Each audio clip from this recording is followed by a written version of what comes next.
In this, my response to Chris's opening statement, I'm going to be keeping my comments focused on three different areas. Okay, the first area that I'm really going to address is where Chris really misrepresented my view. He did misrepresent it, but it might have been because of a misunderstanding. I'm going to trust that it was simply because of misunderstanding and not an intentional misrepresentation. Okay, so number one, I'm going to address a misrepresentation of my position. Number two, I'm going to talk about the nature of the definition of the sovereignty of God, because it would seem that Chris is trying to control the playing field, so to speak, in limiting even possible definitions of the sovereignty of God. That's the second thing. And then thirdly, I'm going to address the idea and the concept of God absolutely controlling all things or causing all things.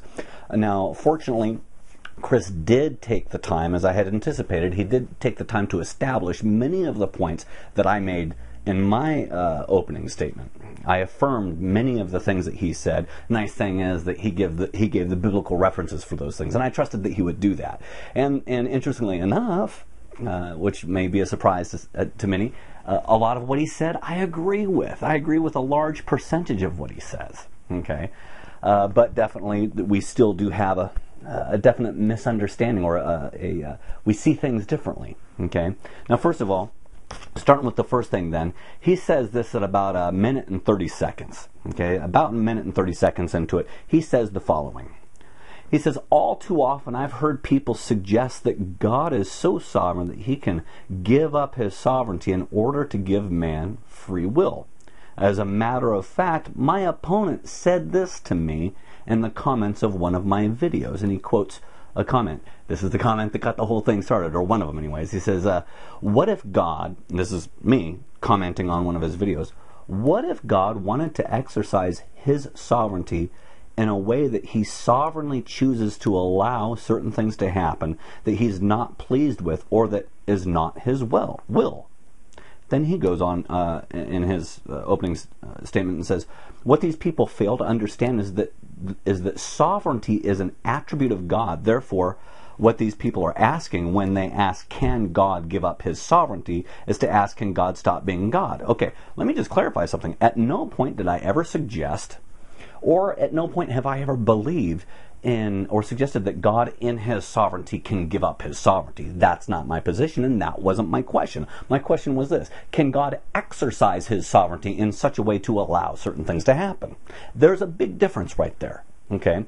And I understand that there are some people that actually do believe that. That's not my position. Let me just state very clearly what I did say, because I didn't say, is God so sovereign that he can stop being sovereign? I agree with Chris. God can't,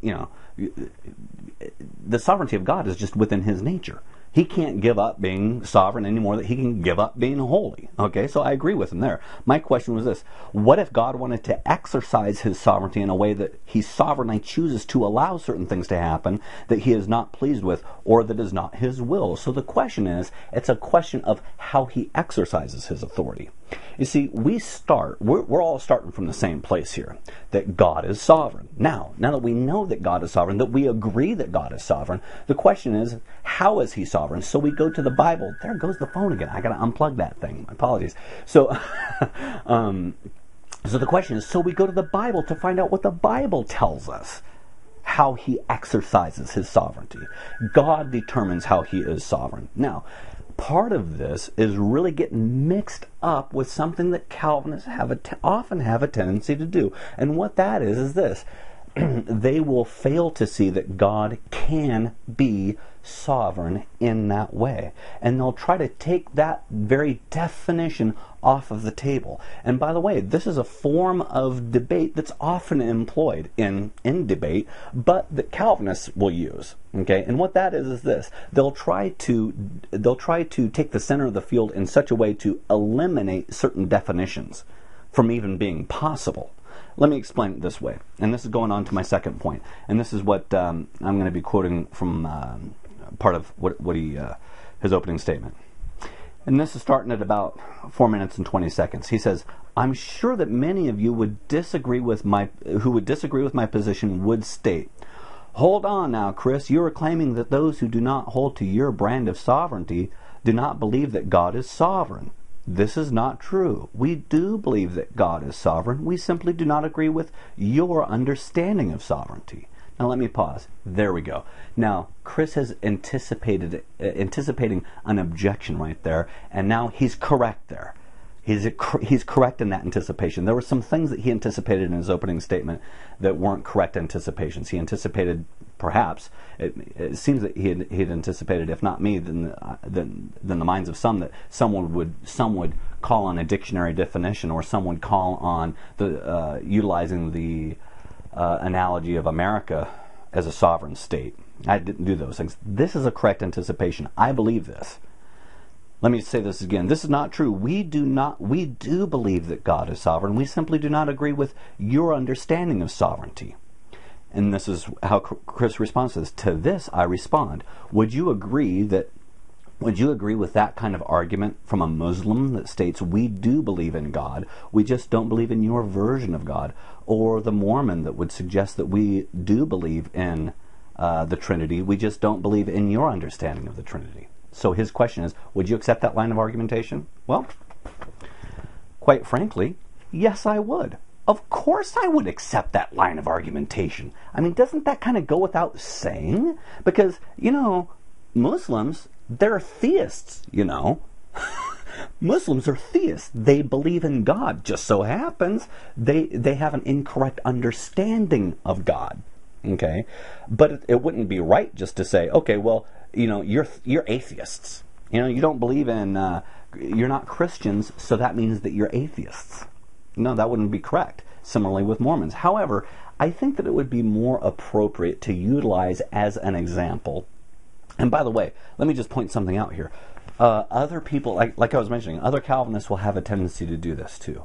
They'll try to control the debate.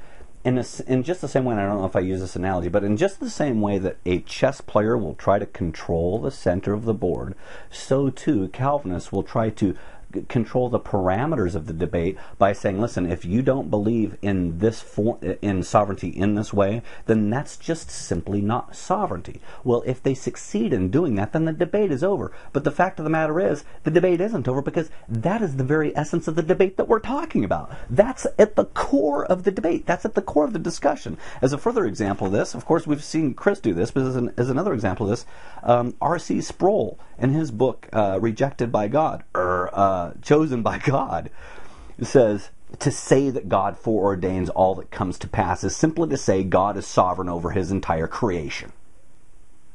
Okay? He also says the following in Chosen by God. The idea that God foreordains all that comes to pass is not an idea unique to Calvinism. It isn't even unique to Christianity. It's simply a tenet of theism, a necessary tenet of theism. So in other words, if you're a theist, you've got to believe this, because that's just a part of who God is. Nice try, Sproul. I love Sproul's great. He's a great mind.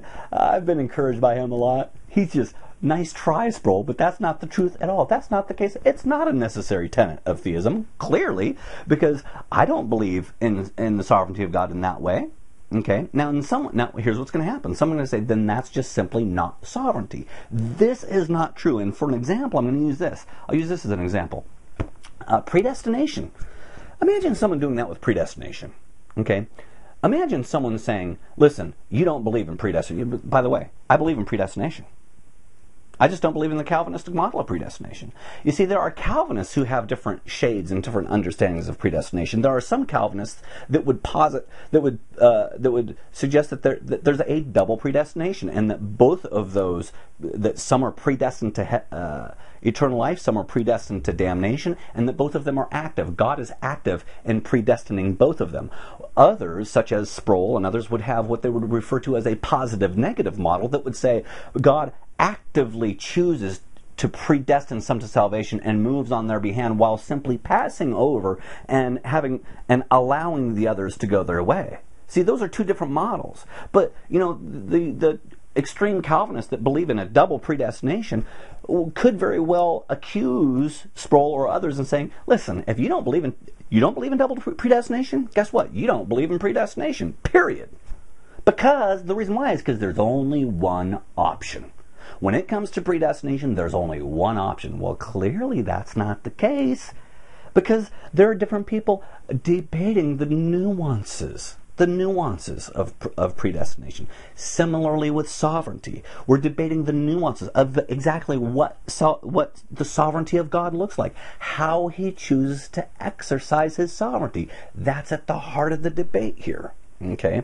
And by the way, this is the reason why, because there's only one option for the sovereignty of God in the minds of the Calvinists. That's why it is that I say that Calvinists have a small view of the sovereignty of God. And I know that I'm being, poking at a hornet's nest right there, because I know that a lot of Calvinists hold high their view of the sovereignty of God. And that's like criticizing Mormons for their lack of, for being weak on family values. Which I've done, by the way. Good way to upset a Mormon. So listen, quite simply, there are other options, and to say otherwise is just not true, and it's trying to establish and control the debate. Okay, on to the third point, and that is that God causes everything. Around 12 minutes and 20 seconds, he calls on Romans 8:28, and he says, we know, he's quoting from Romans 8:28, and we know that God causes all things to work together for the good to those who love God, to those who are called according to his purposes. And then he comments, notice how the text says God causes all things. According to this text, what happens is caused by God. This right here is what I'm going to be centering the most of the future of the debate on, because this right here is the heart of where I believe that the Calvinists are way off on this and straying into areas that are totally unbiblical. Does this passage say that God causes all things? Sure it does. If you don't read the whole verse, okay? If you take it out of context.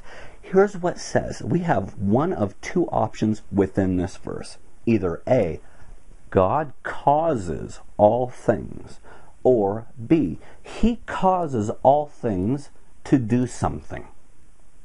There's a big difference there.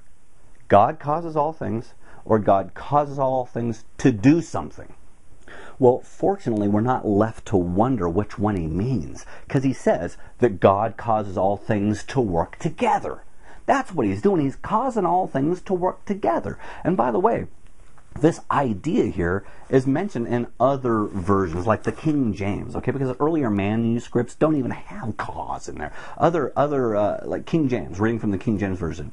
And we know that all things work together for the good to them that love God. All right, there we go. We know that all things work together for the good. We know that all things work together for the good. It's not God causing all things. God causing all things? You know what? It sounds good at first, but there's a lot of repercussions to that we're going to be exploring in this. There's a lot of questions that raises that we're going to explore in further dialogue. But and by the way, this idea that God works all things together for the good, that God causes all things to work together for the good, Chris, how he interacts with that idea there is trying to employ a reductio ad absurdum by making that idea look silly. And by the way, it's a reductio ad absurdum fail. It's an epic fail here, because what he says is something like this: this people that say that he's working all things, causing all things to work together for the good, he's just kind of doing what he can to hold things together, scrambling to make things work. Chris is trying to paint a picture of God, mock this idea about saying, God's just doing everything he can just to try. If you lose your job, then he's doing what he can to just try to make it work together and keep everything together. Man, that's just he's trying to reduce it to the absurd. Now that picture is absurd, right? But that's not the picture. The nice thing here is, guess what? God does this effortlessly. Effortlessly. Now, here's the question that this brings up. And I'm running up on time. But if God causes all things, does God cause sin? Does God cause sin? Does God cause evil? Is God the cause? Is God the author of sin? Is God the author of that? That's the question. If so, then it would appear that he Well, I'm going to have to call it at that. We'll interact on this more.